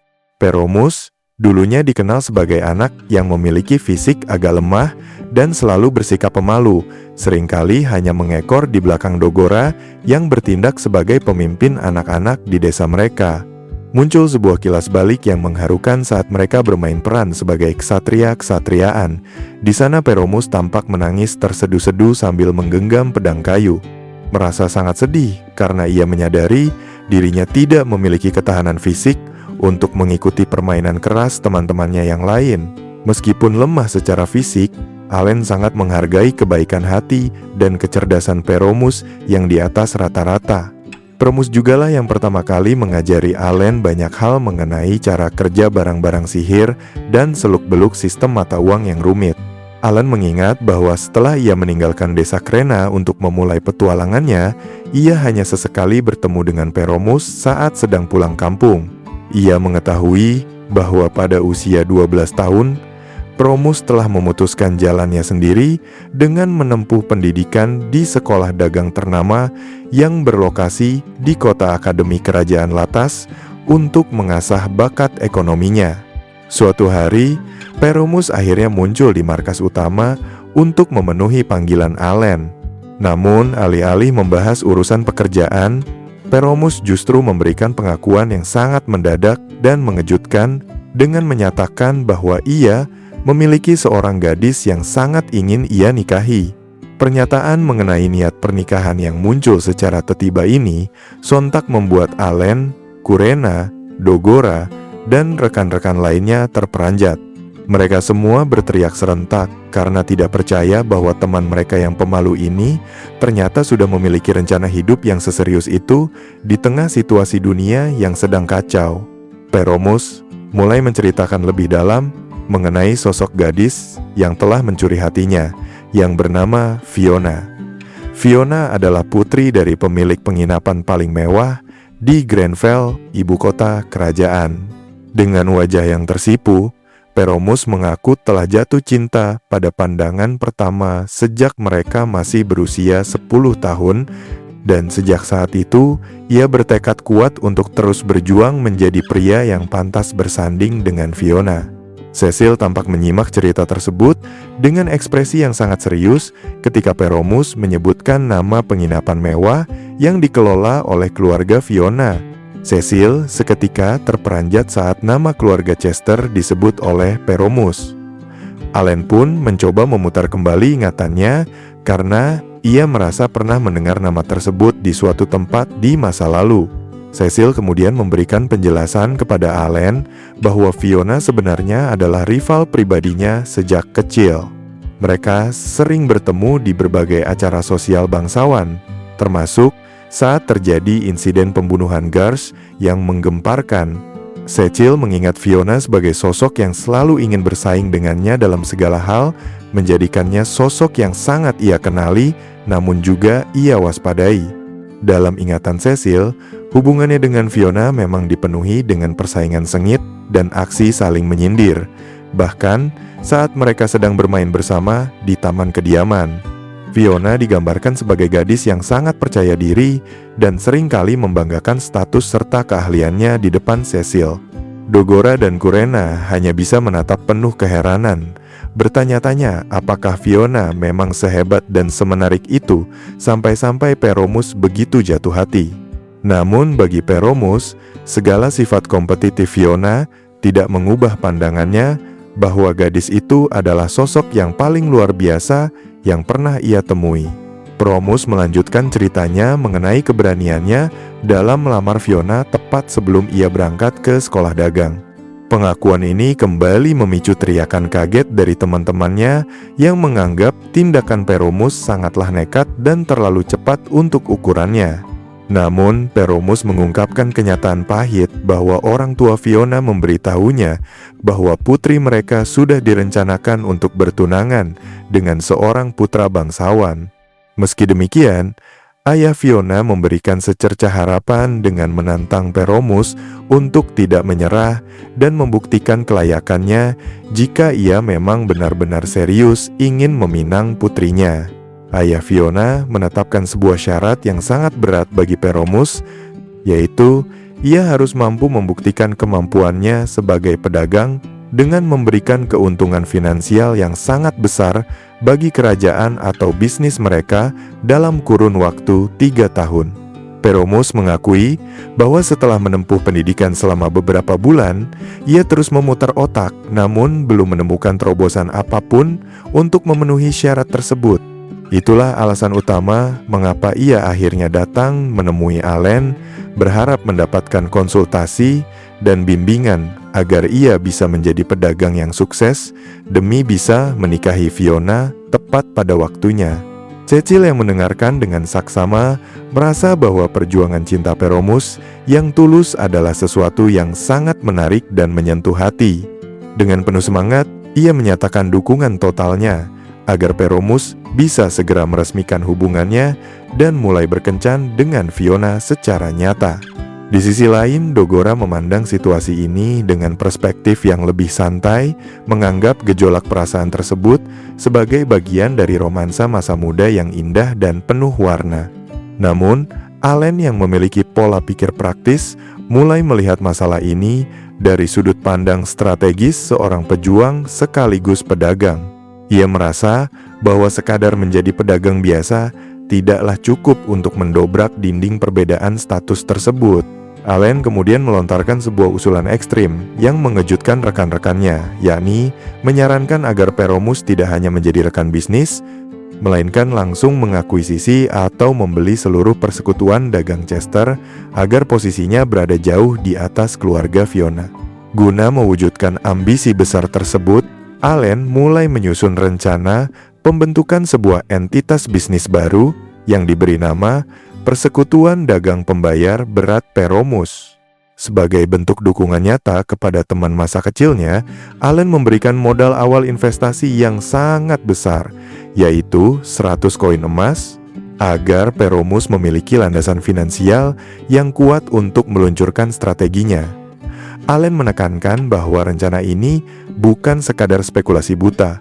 Ia sangat yakin akan keberhasilan mereka, karena Peromus memiliki kemampuan khusus yang menyerupai sebuah cheat yang mulai bangkit dan bisa diandalkan belakangan ini. Allen percaya bahwa kombinasi modal besar dan kemampuan unik tersebut akan menjadi senjata yang tak terkalahkan di pasar. Terungkaplah rahasia di balik insting bisnis Peromus yang tajam, yakni sebuah ekstra skill luar biasa yang bernama timbangan atau market score. Kemampuan ini memberikan anugerah kepada Peromus untuk dapat membedah nilai intrinsik dari segala fenomena, situasi, atau benda fisik hanya dengan menatapnya sekilas. Tanpa perlu melakukan riset pasar yang rumit, ia bisa langsung memvalidasi apakah sebuah produk memiliki potensi nilai jual yang tinggi atau rendah di pasaran. Sebagai contoh, hanya dengan sekali pandang, Peromus bisa mengetahui secara akurat nilai sebuah botol ramuan seharga 1 koin perak dan memprediksi fluktuasi harganya, memberikan keuntungan informasi yang mutlak dibandingkan pedagang lainnya. Strategi bisnis mereka menjadi semakin tak tertandingi ketika Allen mulai memanfaatkan sisa-sisa ingatannya dari dunia sebelumnya untuk memberikan ide-ide barang dagangan yang revolusioner seperti kartu permainan yang adiktif dan berbagai jenis permainan papan yang belum pernah ada.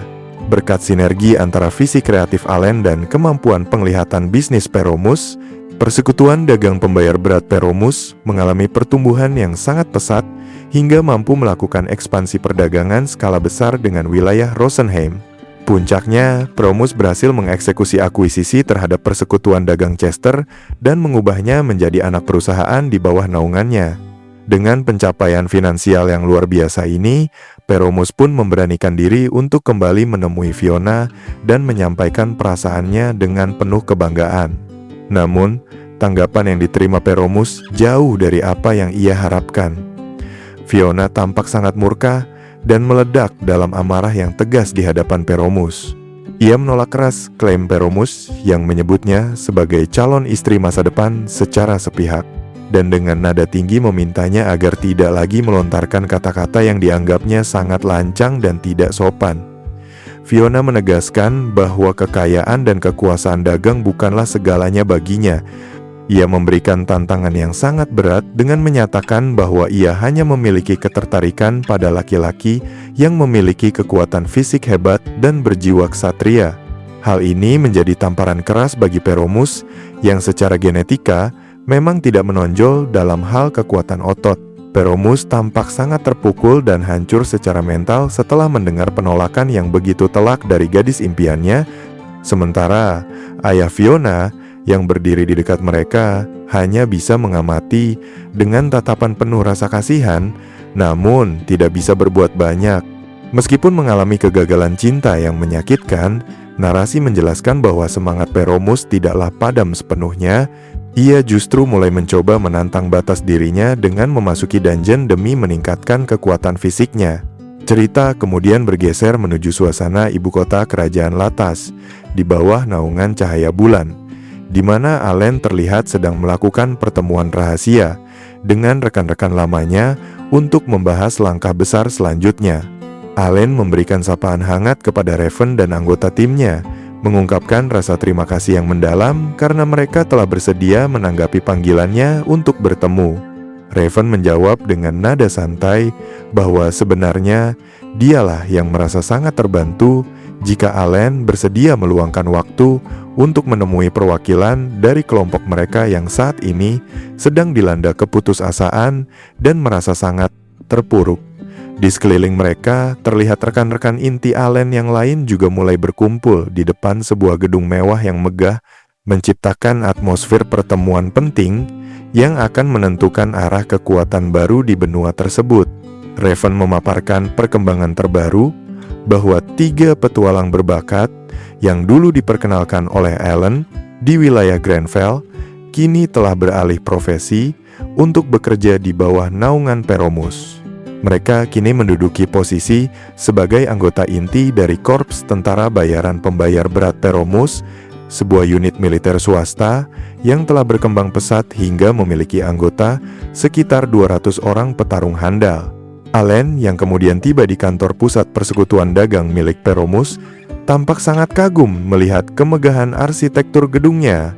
Ia memberikan pujian tinggi atas kesuksesan luar biasa Peromus yang kini telah tercatat sebagai pedagang peringkat ke-87 di dunia, sebuah pencapaian yang fantastis bagi pemuda dari desa kecil.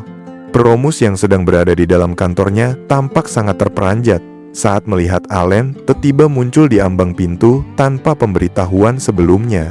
Saat itu, Peromus terlihat sedang menggenggam sebuah pedang besar, seolah-olah ia memang sedang berlatih keras untuk mengubah citra fisiknya. Keterkejutannya semakin bertambah ketika ia menyadari bahwa Allen tidak datang sendirian. Ia membawa serta rombongan rekan baru yang jumlahnya semakin banyak dan masing-masing memancarkan aura kekuatan yang luar biasa. Peromus menyadari bahwa dalam waktu singkat, Allen telah berhasil membangun sebuah lingkaran pertemanan dan aliansi yang sangat kuat dalam perjalanan petualangannya. Tanpa banyak basa-basi, rekan-rekan Allen yang lain mulai menginterogasi Peromus mengenai detail situasinya dengan Fiona yang kabarnya berjalan buntu. Peromus dengan wajah yang tertunduk sedih mengakui bahwa meskipun ia telah mencapai puncak kesuksesan finansial, ia tetap menemui kesulitan untuk meluluhkan hati Fiona. Dogora dan beberapa rekan lainnya memberikan penilaian jujur bahwa masalah utama Peromus terletak pada mentalitasnya yang dianggap terlalu lembek untuk ukuran pria yang ingin bersanding dengan Fiona. Namun, ada pula yang membela Peromus, menyatakan bahwa kesetiaan dan keteguhan hatinya untuk terus mencintai gadis yang sama selama 5 tahun adalah bentuk kekuatan hati yang sangat langka dan patut dihormati. Setelah mendengarkan segala keluh kesah dan hambatan yang dihadapi temannya, Allen menawarkan bantuan tulus sebagai teman masa kecil jika memang Peromus benar-benar tidak berniat menyerah pada cintanya. Allen secara resmi mengajak Peromus untuk bergabung ke dalam kelompok elit gamer garis keras, bukan lagi hanya sebagai penyokong finansial, melainkan sebagai anggota aktif. Sebagai imbalannya, Allen memberikan janji yang sangat berani. Ia akan melatih Peromus secara langsung melalui serangkaian pertempuran dan pengembangan level agar ia bisa menjadi sosok yang sangat kuat dan mampu memenuhi standar pria idaman yang diinginkan oleh Fiona. Mendengar tawaran Allen yang menjanjikan kekuatan nyata di luar sekadar harta, Peromus tidak membutuhkan waktu lama untuk berpikir. Ia langsung menyetujui ajakan tersebut tanpa sedikit pun keraguan. Ia menatap Allen dengan sorot mata yang dipenuhi tekad baru, menyatakan kesiapannya untuk menempuh jalan yang keras demi tujuannya. Seketika itu juga, sebuah notifikasi sistem yang terang muncul di udara, memberikan konfirmasi resmi kepada seluruh tim bahwa Peromus telah menjadi rekan. Dengan bergabungnya sang ahli ekonomi, tim Allen kini memiliki pondasi yang semakin lengkap untuk menghadapi tantangan besar yang menanti di depan. Keesokan harinya, fokus cerita berpindah menuju atmosfer panas dan berisik di bengkel Habarak yang terletak di Kekaisaran Baukis. Habarak, sang pandai besi legendaris, tampak tersentak dan dipenuhi antusiasme luar biasa saat merasakan perubahan energi yang sangat kuat pada nyala api di tungku bengkelnya. Sebagai seorang ahli yang memiliki insting tajam, ia segera menyadari bahwa getaran energi tersebut hanya bisa berasal dari satu hal. Senjata suci Dewi Freya yang telah lama hilang kini telah berhasil ditemukan dan dibawa kembali ke dunia manusia oleh seseorang yang memiliki kekuatan luar biasa. Habarak menatap dengan penuh kekaguman pada senjata suci yang kini berada dalam genggaman Dogora. Ia merasa sangat takjub menyadari bahwa ksatria di hadapannya telah diakui dan terpilih menjadi utusan resmi bagi Sang Dewi Api. Allen kemudian mulai menjelaskan rencana besar mereka kepada Habarak mengenai pembangunan sebuah kota baru yang diperuntukkan bagi para pengikut setia Freya serta orang-orang yang memiliki tekad kuat untuk berperang melawan pasukan Raja Iblis. Allen berharap dapat terus menjalin kerjasama teknis dengan Habarak guna memperkuat persenjataan dan pertahanan mereka melalui keahlian pandai besi tingkat tinggi yang ia miliki. Dalam pembicaraan tersebut, Allen secara terbuka menyampaikan keinginannya agar Habarak bersedia meninggalkan bengkel lamanya untuk pindah dan menetap secara permanen bersama mereka di wilayah baru. Awalnya, Habarak tampak terdiam dan berpikir sangat keras sembari memegangi kepalanya, menimbang-nimbang antara kenyamanan tempat lamanya dan panggilan pengabdian. Namun, didorong oleh rasa hormat dan baktinya yang mendalam kepada Dewi Freya, ia akhirnya menyatakan persetujuannya untuk ikut serta. Keputusan besar ini disambut dengan raut wajah terkejut sekaligus lega oleh para murid Habarak yang berdiri di belakangnya, menyadari bahwa guru mereka kini akan memulai babak baru yang lebih agung dalam sejarah pembuatan senjata dunia. Habarak memberikan jaminan penuh atas keahlian para pengrajin lain yang akan ia rekomendasikan untuk bergabung dalam aliansi besar ini. Kehadiran para ahli kriya tersebut membuat Allen merasa sangat terbantu, karena dalam rencana jangka panjangnya, ia berniat menyerahkan seluruh pengelolaan teknis dan pemeliharaan kuil Dewi Freya kepada tangan-tangan ahli tersebut. Di tengah pembicaraan, Habarak menyinggung kembali nasib bongkahan logam langka orichalcum yang sebelumnya dititipkan oleh Allen. Sempat terlintas di benak Allen untuk menempa perisai baru yang kokoh bagi Dogora, namun setelah menimbang perkembangan gaya bertarung rekannya, ia justru mendapatkan sebuah ide lain yang jauh lebih ofensif dan strategis. Allen akhirnya menginstruksikan Habarak untuk menempa sebuah kapak besar orichalcum yang baru bagi Dogora. Mendengar hal tersebut, Dogora menunjukkan semangat yang meledak-ledak dan menyatakan niatnya untuk mengadopsi gaya bertarung dua senjata atau Nitoryu, di mana ia akan menggenggam dua kapak raksasa sekaligus di kedua tangannya. Kurena, Cecil, dan Kiel yang melihat api ambisi di mata Dogora langsung ikut bersorak gembira memberikan dukungan moral. Sementara itu, Allen hanya bisa mengamati sembari menduga di dalam hati bahwa perubahan drastis gaya bertarung Dogora menjadi lebih agresif kemungkinan besar dipengaruhi oleh pengalaman bertempurnya saat menghadapi teknik-teknik liar milik Bast. Cecil menyela perayaan kecil tersebut dengan mengingatkan Allen akan kebutuhan logistik yang jauh lebih besar, yaitu mempersiapkan perlengkapan tempur standar bagi seluruh pasukan Allen yang kini telah mencapai jumlah 5.000 orang. Meskipun menyadari bahwa tugas pembuatan senjata massal ini akan menyita seluruh waktu dan tenaganya hingga membuatnya sangat sibuk, Habarak dengan penuh tanggung jawab menyanggupi tantangan tersebut. Rekan-rekan Allen yang lain tampak sangat lega dan senang karena mereka menyadari bahwa rantai pasokan logistik militer mereka mulai terpenuhi dengan standar kualitas seorang pandai besi legendaris. Tanpa membuang waktu lebih lama, Allen segera memanggil burung panggilannya dan memberikan instruksi khusus untuk memulai proses relokasi besar-besaran. Secara mengejutkan, seekor robot batu raksasa muncul dari balik kabut dan langsung memikul seluruh bangunan bengkel Habarak secara utuh untuk dipindahkan ke lokasi markas baru. Pemandangan luar biasa tersebut membuat Habarak hanya bisa terpaku dengan mulut ternganga. Ia tidak menyangka bahwa Allen akan memindahkan tempat usahanya dengan metode yang sangat efisien, luar biasa kuat, sekaligus menentang logika konstruksi pada umumnya.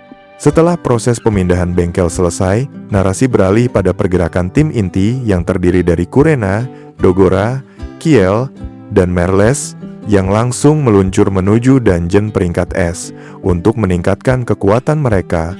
Mereka akhirnya tiba di hadapan gerbang dungeon yang megah dan berhasil mencapai lantai tertinggi yang dikenal sebagai ruang besi. Di sana, sosok monster penjaga berupa golem raksasa yang membawa perisai setinggi menara telah menunggu kedatangan mereka. Golem tersebut mengeluarkan raungan mekanis yang sangat keras hingga menggetarkan seluruh isi ruangan, menandakan bahwa tantangan besar baru saja dimulai. Tanpa menunggu aba-aba, Dogora segera melesat dan menerjang golem raksasa tersebut dengan keberanian yang luar biasa.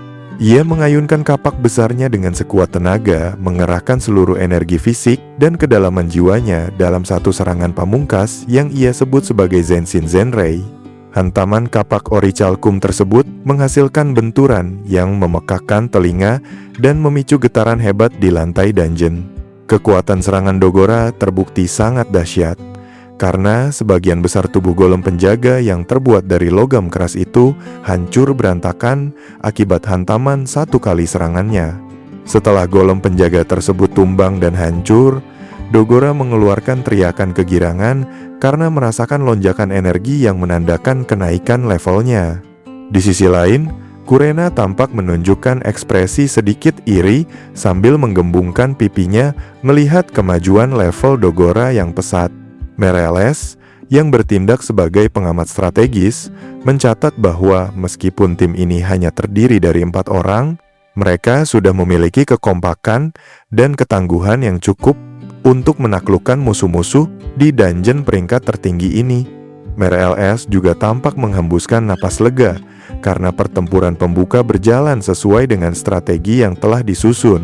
Meirelles kemudian mengamati rincian statistik Dogora melalui buku sihir dan memberikan komentar bahwa daya serang Dogora saat ini sebenarnya masih terasa jauh lebih rendah dibandingkan saat ia bertarung melawan Bas dalam mode transformasi penuh.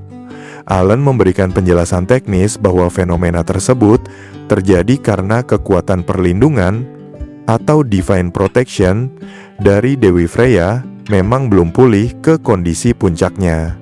Layar status memperlihatkan bahwa Dogora kini berada di level 67 dengan perlindungan Dewa Api kecil, serta memegang kelas pekerjaan tingkat atas sebagai seorang Raja Penghancur. Allen memberikan jaminan kepada Dogora bahwa seiring dengan meningkatnya jumlah doa dan pengikut Dewi di Pulau Heavy User, kekuatan perlindungan ilahi tersebut secara otomatis akan kembali menguat seperti semula. Miles menyetujui analisis tersebut, menyadari bahwa ada korelasi langsung antara iman pengikut dan kekuatan Sang Saint. Allen kemudian meminta Dogora agar tetap fokus dan tidak mengendurkan latihan untuk terus meningkatkan levelnya sampai saat pemulihan kekuatan itu tiba. Dogora menjawab dengan anggukan mantap sembari memikul 2 kapak raksasanya di bahu dengan penuh rasa percaya diri yang tinggi. Narasi menjelaskan bahwa struktur pasukan Allen kini telah secara sistematis terbagi menjadi 2 unit besar, yaitu kelompok pembukaan lahan dan kelompok penaklukan dungeon yang dikirim ke berbagai wilayah strategis dunia. Di atas peta taktis, diperlihatkan koordinasi yang rapi, di mana unit yang dipimpin oleh Luktot, She, serta para prajurit Dark Elf dan Beastmen bergerak di wilayah Kekaisaran Baukis.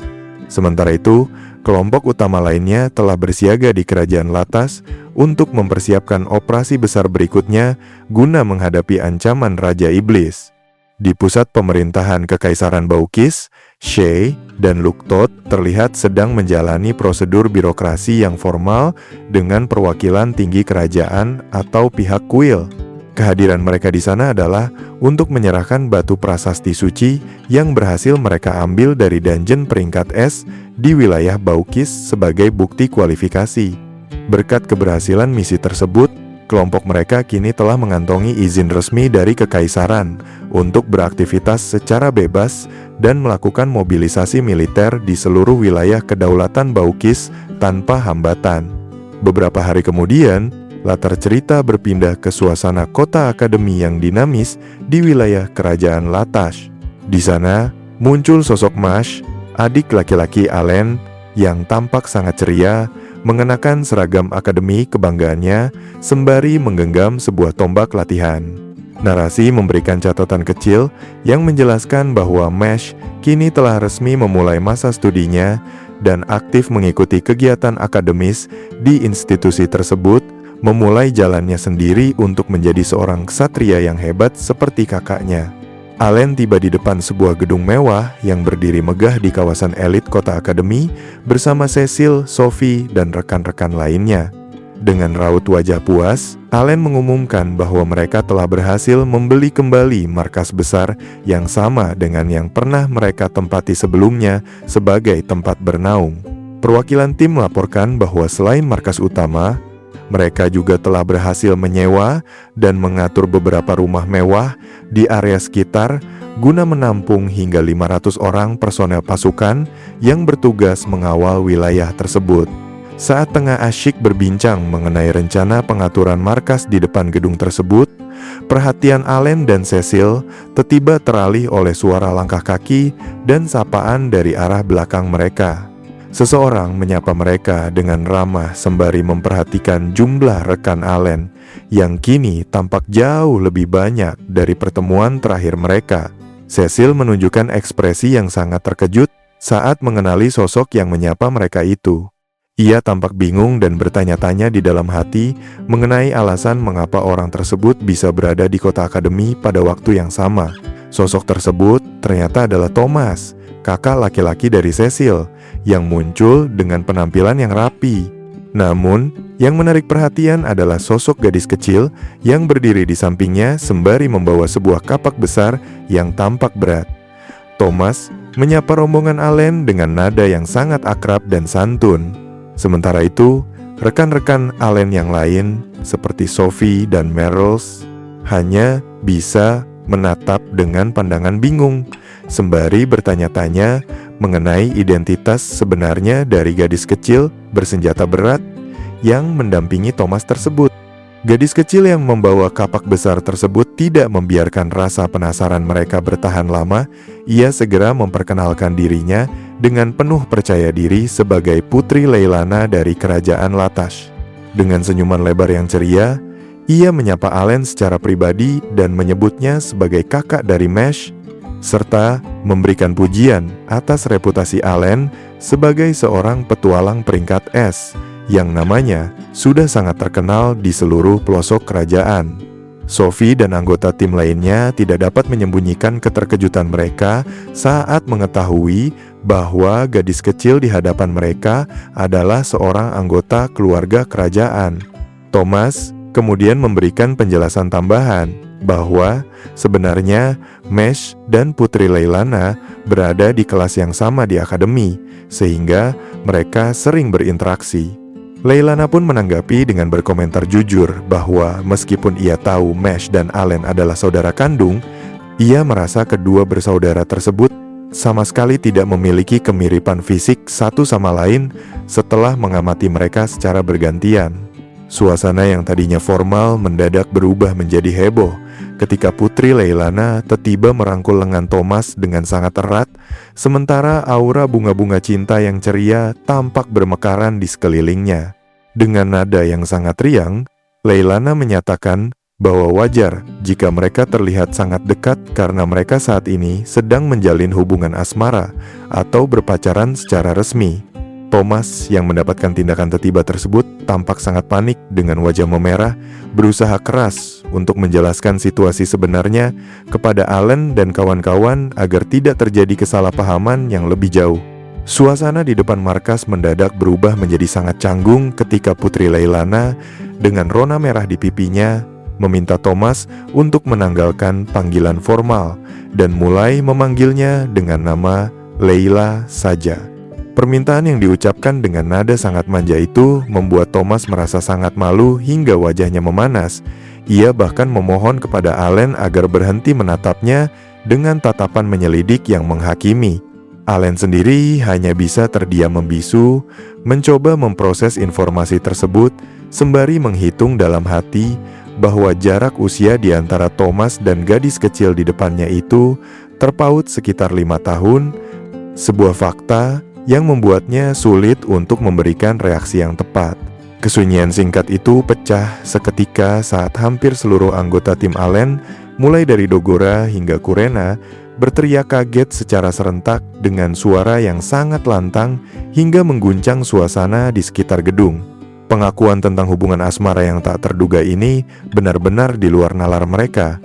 Namun, di tengah kegaduhan tersebut, Cecil justru tampak lebih tenang meski terlihat tenggelam dalam pikirannya sendiri.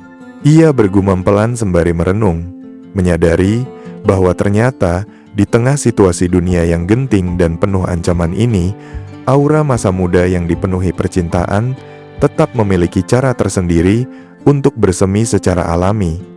Menyadari bahwa pusat perhatian orang-orang mulai tertuju pada mereka, Allen mengambil inisiatif untuk menyarankan agar pembicaraan pribadi ini dilanjutkan di dalam markas demi kenyamanan dan kerahasiaan. Mendengar hal itu, Leila tampak sangat bersemangat dan bersorak kegirangan karena merasa diterima di lingkungan tersebut. Namun, kontras dengan keceriaan sang putri, Cecil justru memasang ekspresi yang sangat serius dengan tatapan mata yang sedikit kesal. Seolah-olah ada beban pikiran atau perasaan yang mengganjal di hatinya saat melihat keakraban Thomas dengan anggota keluarga kerajaan tersebut, mengingat sejarah rumit keluarga mereka. Saat berjalan masuk, Allen menatap punggung Thomas sembari menganalisis situasi melalui kilas balik ingatannya.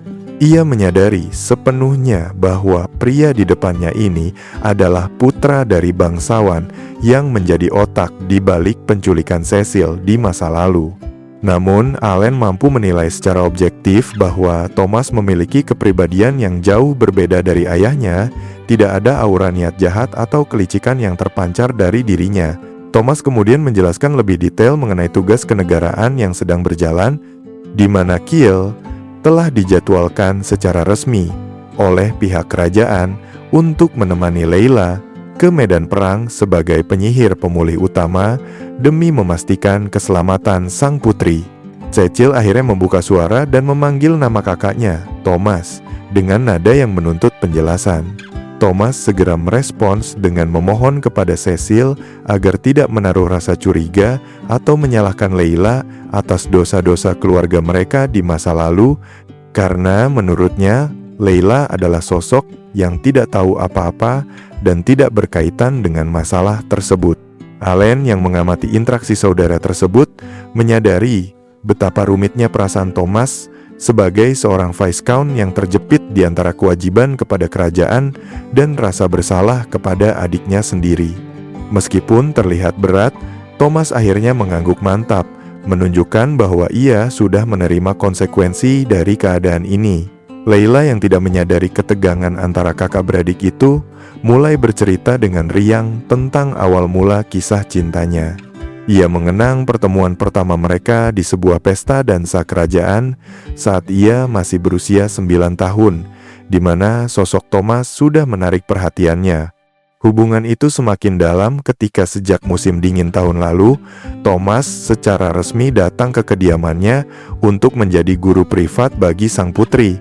Dari interaksi harian sebagai pengajar dan murid itulah, benih-benih cinta di antara mereka mulai tumbuh secara perlahan dan terus terpupuk hingga menjadi hubungan yang serius seperti sekarang ini. Setelah berbagi cerita singkat, Thomas mengalihkan pembicaraan ke arah yang lebih serius saat menghadap Allen secara pribadi. Ia menyatakan dengan tegas bahwa jika ia ingin melindungi Layla secara efektif di medan perang yang kejam, ia sangat membutuhkan sebuah bakat atau kekuatan tempur yang nyata. Dengan sorot mata yang penuh permohonan, ia bertanya kepada Allen apakah dirinya benar-benar memiliki kesempatan untuk masuk ke Job Change Dungeon guna mendapatkan kekuatan yang ia dambakan. Allen tampak terkejut melihat tekad yang begitu besar di mata Thomas. Ia tidak menyangka pria itu bersedia mempertaruhkan segalanya demi menjadi pelindung sang putri. Terungkap fakta bahwa Layla telah menggunakan pengaruhnya sebagai putri raja untuk mengatur agar Thomas mendapatkan cuti selama 1 tahun penuh dari pekerjaannya sebagai kepala asrama sekolah. Hal ini dilakukan karena mereka menyadari bahwa dungeon yang akan mereka tuju bukanlah tempat sembarangan yang bisa didatangi oleh orang awam tanpa persiapan yang matang. Allen pun mulai memahami urgensi situasi ini sepenuhnya setelah mengetahui bahwa sang pangeran juga telah memberikan lampu hijau karena pihak kerajaan sudah mulai menyadari ancaman besar dari sejarah Raja Iblis yang sedang bangkit kembali dan membutuhkan kekuatan tempur baru. Thomas menunjukkan ekspresi yang sangat teguh, tidak menyisakan ruang bagi keraguan sedikit pun di wajahnya. Ia menegaskan kembali kepada Allen bahwa jika Allen memang memiliki niat tulus untuk membantunya, maka yang ia butuhkan saat ini bukanlah sekadar bantuan biasa, melainkan cara untuk memperoleh bakat yang kuat, agar ia bisa bertahan hidup dan menjadi sekutu yang berguna. Allen menanggapi keseriusan Thomas dengan tatapan yang sama mantapnya. Ia mulai menghormati keberanian pria tersebut dan mulai merumuskan rencana pelatihan yang sesuai dengan kriteria yang diminta. Tanpa membuang waktu, Allen memberikan arahan strategis pertamanya untuk memulai transformasi kekuatan Thomas.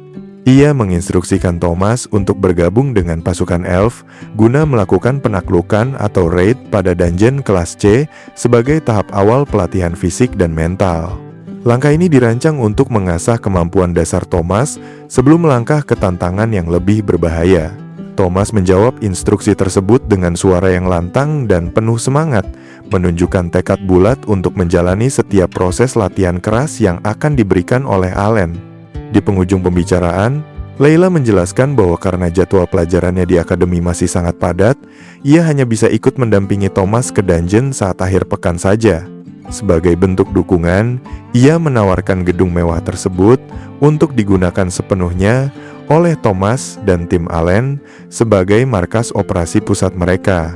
Thomas merasa tawaran itu sangat membantu meringankan beban logistik mereka, sementara anggota tim Allen yang lain mulai terlihat sibuk menyiapkan perlengkapan dan logistik, bersiap untuk segera mengeksekusi rencana besar yang baru saja mereka susun bersama sang putri. Namun, di tengah suasana yang mulai serius, Layla justru melontarkan sebuah usulan tambahan yang sangat mengejutkan dengan ekspresi wajah yang ceria tanpa dosa. Dengan polosnya, ia bertanya, apakah sebaiknya ia tinggal di dalam satu ruangan yang sama saja dengan Thomas selama mereka berada di markas tersebut. Usulan ini sontak meruntuhkan wibawa yang baru saja dibangun dalam rapat strategis tadi. Mendengar tawaran yang melanggar norma tersebut, Thomas seketika panik luar biasa, wajahnya memerah padam, dan ia berteriak menolak dengan sangat keras bahwa hal semacam itu sama sekali tidak boleh dilakukan demi menjaga kehormatan sang putri.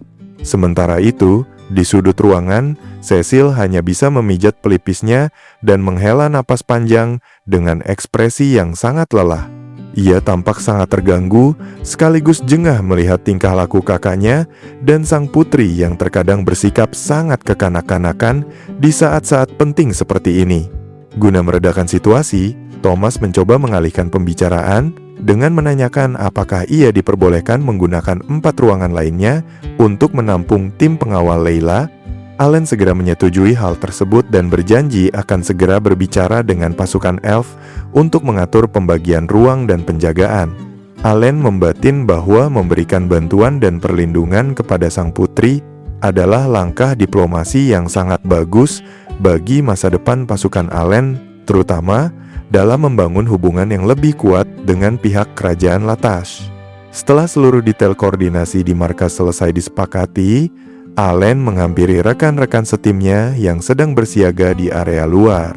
Dengan sikap yang rendah hati, ia memohon maaf karena telah membuat mereka menunggu cukup lama akibat pembicaraan mendadak dengan Thomas dan Layla. Tanpa membuang waktu lagi, ia memberikan instruksi untuk segera berangkat menuju target utama mereka. Seruan Allen disambut dengan teriakan semangat dan kepalan tangan dari rekan-rekan seperjuangannya yang sudah tidak sabar untuk kembali ke medan laga. Di tengah perjalanan, salah satu anggota tim dengan nada khawatir bertanya kepada Cecil apakah dirinya baik-baik saja setelah rentetan pengakuan mengejutkan dari kakaknya tadi. Cecil merespons dengan senyum tipis yang tenang, menjelaskan bahwa meski awalnya ia merasa sangat terkejut dan sempat emosional, kini hatinya sudah jauh lebih tenang. Ia juga menyampaikan rasa terima kasihnya atas perhatian rekan-rekannya yang sudah peduli dengan kondisi perasaannya di tengah situasi yang rumit ini. Rombongan tim Allen akhirnya tiba di sebuah area yang sangat ramai, jauh lebih padat daripada biasanya. Salah satu anggota tim memperhatikan bahwa jumlah orang yang berkumpul di sana meningkat pesat jika dibandingkan dengan saat terakhir kali mereka melewati jalur tersebut. Allen menjelaskan bahwa fenomena kerumunan ini adalah dampak langsung dari dibukanya akses ke Job Change Dungeon. Tempat ini kini telah menjadi magnet bagi para petualang dan pejuang dari berbagai belahan dunia, bahkan menarik minat para penantang dari luar negeri yang haus akan kekuatan baru. Narasi menjelaskan secara mendalam mengenai fungsi krusial dari Job Change Dungeon ini. Tempat ini merupakan satu-satunya fasilitas di dunia yang memiliki kekuatan untuk mengubah takdir seseorang dan baru mulai beroperasi secara penuh sekitar 1 bulan yang lalu. Mengingat ancaman global yang semakin nyata, fasilitas ini memberikan prioritas utama bagi mereka yang telah terbukti berjuang di garis depan melawan pasukan Raja Iblis, guna memberikan mereka kesempatan untuk meningkatkan kekuatan secara instan melalui sistem pergantian pekerjaan. Allen dan timnya kini berdiri tepat di depan gedung dungeon yang arsitekturnya terlihat sangat megah dan dipenuhi oleh antrean panjang orang-orang yang berharap pada perubahan nasib. Salah satu rekan Allen bersorak dengan gembira, merasa sangat antusias karena akhirnya tiba saatnya bagi dirinya untuk melakukan ganti pekerjaan dan naik ke tingkat yang lebih tinggi.